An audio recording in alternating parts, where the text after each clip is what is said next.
Lundi soir, l'Assemblée nationale devait se prononcer sur une loi de relance des travaux de l'A69. Donc l'A69, c'est ce projet d'autoroute entre Toulouse et Castres qui est largement contesté par les écologistes, notamment, mais pour la gauche plus largement, parce que c'est ce qu'on appelle des grands travaux qui ont des conséquences écologiques dangereuses, et en même temps c'est un acte qui est censé servir à désenclaver Castres. Bref, grand débat de société sur la 69, ça fait plusieurs années qu'on l'a, et donc là la justice avait suspendu les travaux de la 69, et donc là le Parlement veut contourner cette décision en passant une loi qui permet de reprendre les travaux, et donc discussion lundi soir à l'Assemblée nationale. Et voilà ce qui s'est passé. On va écouter le reportage de LCP, puis on en parle après. Contrairement à ce que j'ai pu indiquer sur le fond, je vais demander à mes collègues de voter cette motion de rejet.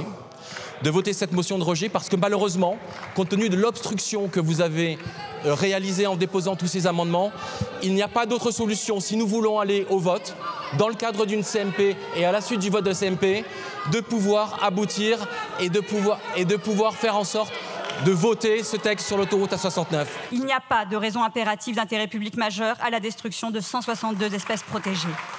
Pas de raison impérative d'intérêt public majeur à l'artificialisation de près de 400 hectares de terres naturelles, de terres agricoles fertiles, de zones humides précieuses. Pas de raison impérative d'intérêt public majeur à cette autoroute qui longe littéralement une route nationale existante et qu'on aurait pu réaménager. Aujourd'hui, de quoi parlons-nous? D'une autoroute qui est réalisée à plus de 70%, 300 millions d'argent public et privé qui ont été engagés pour la réalisation de cette infrastructure autoroutière. Il est temps, évidemment, de la terminer et expliquer aussi également à ceux qui nous écoutent que chaque mois qui passe de l'arrêt de ces travaux, c'est 10 millions d'argent public qui sont gaspillés en pure perte. Cela fait maintenant 2 fois que vous détournez la motion de rejet en 49.3 parlementaire. Et je dois vous dire que même si vos magouilles sont minables, il y a 2 choses que vous n'avez pas vues en faisant cela.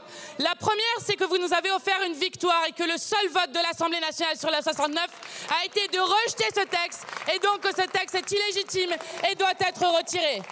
La deuxième, c'est que si vous vous entêtez, nous irons au Conseil constitutionnel, notamment sur la sincérité des débats et le droit d'amendement, et que le Conseil constitutionnel ne pourra que retoquer ce détournement manifeste, flagrant et choquant de la procédure que vous êtes en train de faire. C'est l'arroseur arrosé. Vous avez déposé cette motion de rejet, vous l'avez maintenue et vous auriez pu la retirer. Vous avez décidé de la maintenir, nous avons voté et au fond ce vote. C'est pas sur le fond de la motion de rejet, Madame Panot, vous l'avez bien compris. C'est pour l'autoroute A69 que ce vote a eu lieu. C'est pour l'autoroute A69, c'est pour les habitants du sud du Tarn que nous avons voté aujourd'hui et que nous aurons un texte issu de la CMT et un vote à l'Assemblée nationale. Madame Panot, arrêtez de dire qu'il n'y a pas eu de vote. En commission des DAT, nous avons eu un vote large pour cette proposition de loi de validation. Pour 176, contre 0. L'Assemblée nationale a adopté cette motion de rejet préalable. En conséquence, la proposition de loi est rejetée. Alors, on va essayer de comprendre ce qui s'est passé. Parce que là, en gros, on a l'impression que c'est une victoire pour la gauche, puisque la motion de rejet qui était déposée par les Insoumis a été adoptée.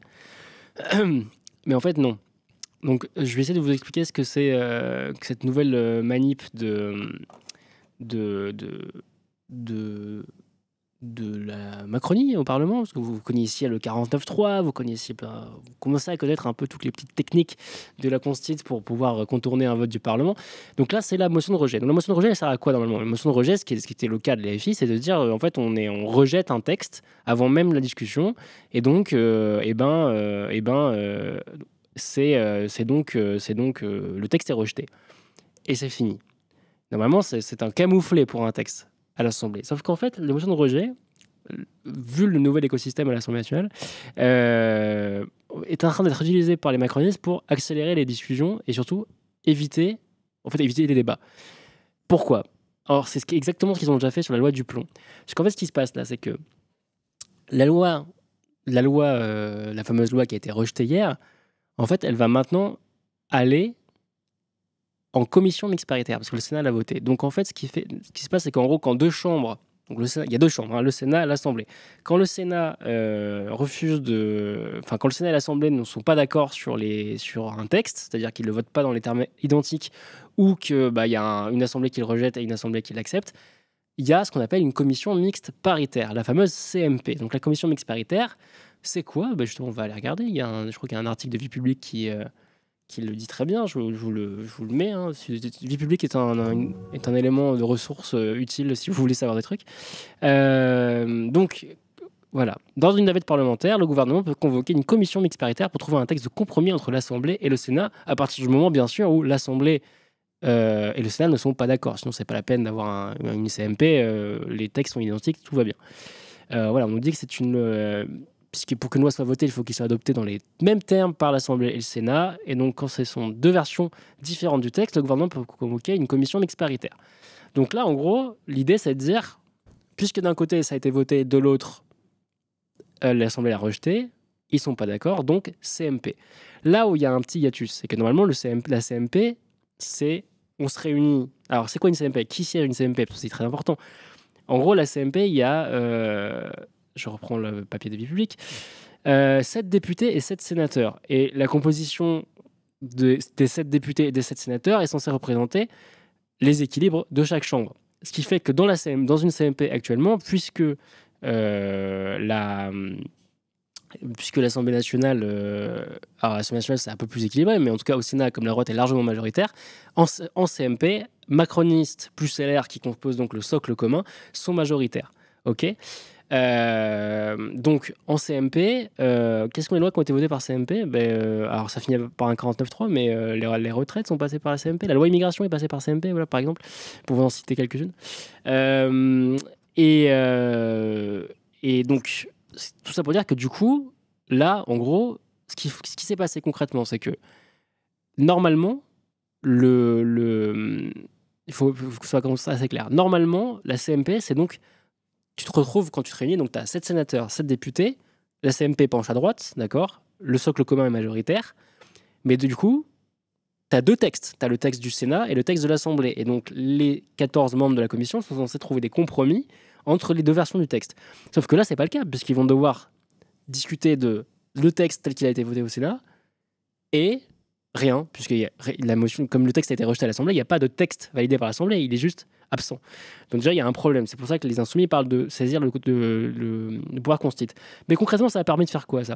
Ça a juste permis que, en fait, la discussion n'a pas eu lieu sur la 69, et tous les amendements qui avaient déposé la gauche, les fameux amendements d'obstruction, en tout cas appelés comme ça par la Macronie, tous ces amendements sont tombés. Donc en fait, c'est OK, le texte est rejeté, on passe en CMP, comme ça en CMP ça passera, et on s'évite un long débat à l'Assemblée nationale. C'est un 49.3 déguisé, en gros. Après, une fois que la CMP aura fait son travail, le texte va revenir, parce qu'il faut quand même que le texte issu de la CMP soit voté. Par contre, à ce moment-là, il y a une nouvelle technique qui s'appelle le vote bloqué, que le gouvernement ne se privera. Pardon.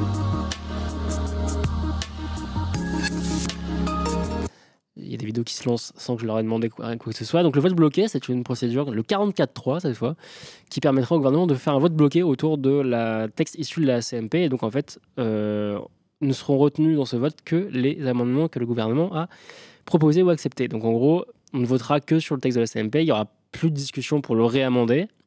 Et à l'Assemblée, il y aura une majorité pour le voter, parce qu'en gros, RN plus Macronie plus LR, ça suffira pour le voter. Voilà comment la motion de rejet, qui est normalement une arme des oppositions pour s'opposer à un texte, devient en fait maintenant est détournée de son objet pour devenir un 49.3 déguisé. En fait, on retourne l'arme de l'opposition contre elle-même en disant ah ouais, vous voulez rejeter un texte, mais on s'en fout, en fait, c'est en CMP que ça va se régler.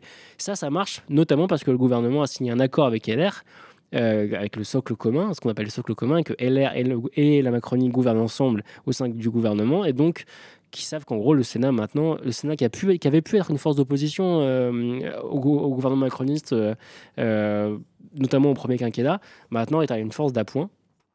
Donc, voilà comment les macronistes ont inventé une nouvelle technique de contournement parlementaire permise par la Ve République. Faut quand même le dire, c'est pas une invention. C'est juste qu'ils sont enfin, c'est pas une invention, c'est déjà dans le texte, c'est juste qu'ils sont allés chercher les recoins des recoins, mais il y a une chercheuse, enfin une juriste en droit constitutionnel qui a une phrase très juste, c'est Laureline Fontaine, je voudrais la citer, qui disait les macronistes ont le même rapport à la Constitution qu'un avocat fiscaliste avec le code fiscal, c'est-à-dire qu'ils cherchent la moindre astérisque et le moindre micro-article qui permet de contourner la loi, la moindre faille en gros dans le système. C'est exactement ça ce que font les macronistes avec la Constitution. Le macronisme est un cours de droit constitutionnel en temps réel. On a tous appris les articles de la Constitution grâce à eux. Voilà. Donc, voilà encore un nouveau... Ça n'avait pas trop été fait. Voilà un nouveau élément. Donc, retourner la motion de rejet contre l'opposition. Le texte est rejeté à l'Assemblée, mais peu importe, puisque de toute façon, ça va se régler en CMP et qu'une fois que le texte reviendra dans sa version CMP à l'Assemblée, eh bien, on le votera sur un vote bloqué. Comme ça, il y aura eu 0 discussion. Et donc, ça a été fait donc, sur la 69. Et ça a aussi été fait sur la loi Duplon, qui est une loi qui notamment réautorisé l'usage de néonicotinoïdes, je n'arrive jamais à le dire, bon, bref, de trucs pas bons pour la santé dans l'agriculture. Donc je retiens aussi que ces deux contournements de motion de rejet ont été faits par les macronistes à des fins de politique anti-écologiste, hein, globalement, puisque c'est pour reprendre les travaux d'un projet autoroutier contesté d'un point de vue écologiste et pour relancer l'usage de pesticides en termes agricoles. Donc voilà, 2 reculs écologiques et 2 reculs démocratiques en une semaine. Courtesy of the Macronie. Je sais pas pourquoi je parle anglais. Voilà, c'était ça que je voulais vous raconter sur cette motion de rejet. Je suis désolé, c'est toujours un peu technique, mais c'est aussi par la technique qui nous enfume, en fait. Il part du principe que, de toute façon, personne ne suit ça, personne ne va aller s'emmerder avec qu'est-ce que c'est qu'une motion de rejet, machin. Et le commun des gens, on a à peu près rien à foutre de ce qui se passe à l'Assemblée, de comment ça marche, il faut être très honnête. Et donc, voilà. Désolé d'avoir fait un petit point technique, mais je pense que c'était important de comprendre ce qui se jouait à l'Assemblée. Et évidemment, la question écolo, je vous renvoie à plein d'articles là-dessus, hein, qu'on a fait sur c'est quoi la loi du plomb, pourquoi ça pose problème. Là, je voulais pas rentrer dans le détail parce qu'en plus, je suis pas un expert sur ces questions-là. Donc, je voulais juste parler plus de la question politique et institutionnelle que ça soulevait. Mais je suis sûr qu'en régie, on va vous envoyer plein de trucs, d'articles à lire sur Duplon et sur la 69, pourquoi c'est un problème.